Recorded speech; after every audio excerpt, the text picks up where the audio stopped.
What's up? I'm back with another trade recap. As you can see up here in this account, um, I did purchase a 50K funded combine. So this is my trade on that combine, and it was a winner. I waited a while for a setup. I wasn't planning on taking any trades.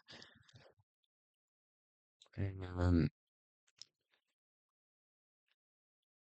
yeah, it's a pretty decent trade. I was 2 points away from getting stopped out, but I held it together and stuff. Held my stuff together and won. So I'm gonna delete all this right here so I could go over this.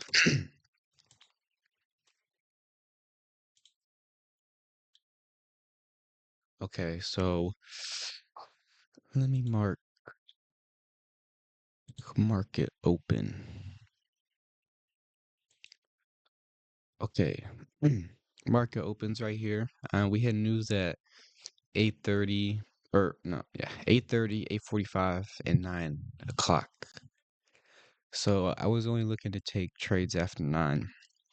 So market opens and immediately falls down and creates all these kind of fair value gaps, whatever. And I'm not taking a trade till after 9. So let's mark out 9 o'clock.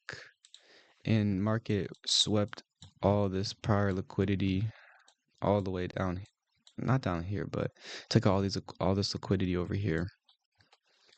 And I'm go to daily so we can see. Uh, daily, I was bearish. Also, I kind of forgot to mention that, but I was bearish on the daily, even though we're in this uptrend. We're kind of in this downtrend with these 3 candles right here. And the same with the 4-hour and whatnot. But after price swept all this liquidity, it kind of came up, rallied right back up. And right now, I'm just sitting here trying to look for a setup. I was so close to not taking a trade. And we can see like all this, like, why is it not? All these areas right here, these inverse BPRs for value gaps, they all got disrespected completely. So everything got disrespected. And except for this one right here. This one right here kind of got tapped into and fell. This would have been a good trade to take. I missed out on that, I think. But anyway, so once price kind of got down here and was just consolidating, I was looking for trades in the discount. So I marked up the swing high up here and down to the swing low.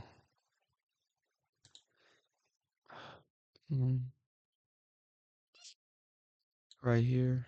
And I was only looking for trades in the discount. So there was a inverse fair value gap over here where price kind of reacted off a bunch.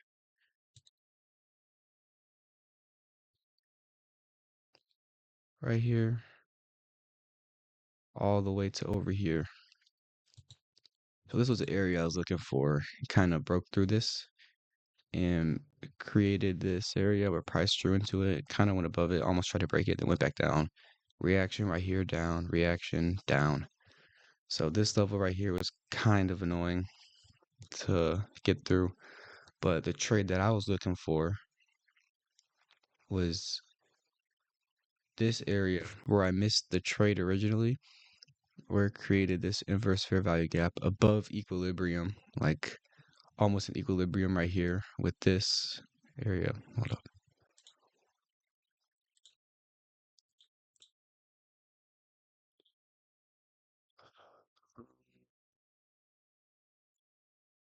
Right here, this fair value gap that got inversed created BPR. And I was kind of waiting for price to draw back into it. I wasn't thinking price was going to get up there. I thought it was just going to keep going down. I had to be really patient. If the price wasn't going to do this, I wasn't going to take a trade today. So I was just sitting here waiting for a price to go above my equilibrium. And once it did, I waited for this bearish candle close confirmation and I entered short. And as soon as I entered short, it went down to this fair value gap. This is where I messed up, kind of, my trade. It entered, I wasn't looking at this fair value gap right here. If I would have noticed this fair value gap, I would have waited for maybe the liquidity to get taken out. Like, almost hit my stop loss off just this 1 minute candle. And, but once it entered this fair value gap, it immediately reacted off of it and almost got stopped out. I was about 2 or 3 points away from getting stopped out. I was kind of mad because I didn't notice this fair value gap because I was too blinded by my setup up here. And once it hit this fair value gap, it reacted and it got a lot of this liquidity off this fair value gap, off this imbalance to balance itself back out. And this where I almost got stopped out. And the rest was just waiting for it to break through this zone over here. And once it did, price fell back and drew towards these liquidity levels. I could have targeted, but I'm only using 1 to 2 risk to reward. So my biggest takeaway from this trade is to always look for areas where your trade could possibly reverse off of, like this fair value gap. I didn't notice that, which I should have noticed that, because if I noticed that, I probably would have waited for this liquidity to get taken out in this imbalance and entered up here again. That I almost got stopped out. I was this close. And another takeaway is to never chase trades, because when you chase trades, you're never going to win. You have to let the market come to you and play your game. Don't play the market's game. Always have a plan and never chase the market, because it's okay not to take trades some days. It's a couple of days where I didn't take trades. So that was my trade recap for January 2nd. And we were up $1,000, $995 on the trading combine. So really hope to pass this 9 for 9 over the last couple weeks. 9 for 9. So let's pass this prop from challenge and get funded. That's the goal. That's the goal. So I'll see you in the next one.